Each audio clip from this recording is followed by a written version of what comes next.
नहीं बढ़ गई लड़की सबके पहिरला से, दही चिवड़ा के खानाई छूट गल, सर्दी खोखी के अला से, मांस दारू के भाव बढ़ गए पंडित जी लोग के खैला से,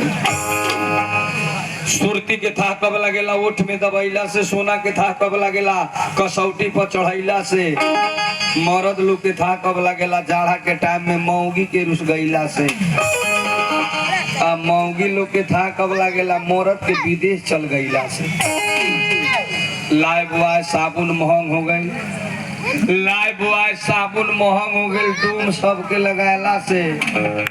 कार्बन मोबाइल के कंपनी बंद हो गई, चमार दुसाट के चलायला।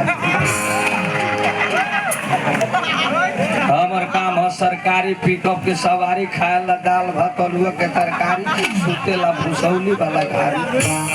आ जंगल के सब बानर भाग गए, ढांगर सबके भइला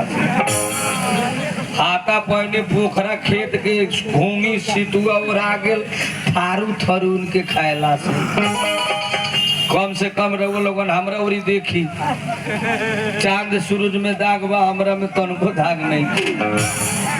यादव बड़ी हम ही बोले रही यादव के बुद्धि ठेहुने में रहल, ये बात के दोसर जात बड़ा चुहाइस लेवल, वैसन बात नहीं के।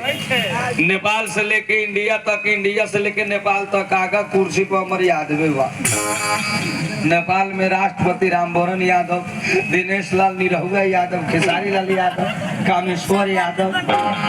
एगो यादव होके हम 12 जात के रात भर भूइया में बैठा दिले, तो बुद्धि ठेहुन में कैसे बा? केनहू अगाड़ी यादवे बा,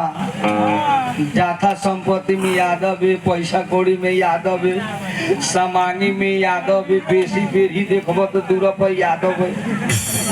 सूद बरियात बिना लाता लाती लहड़ के न लागे दी यादव है, फरियावल पंचायत न मानले तो हमर यादव है, हमने के सब में अगाड़ी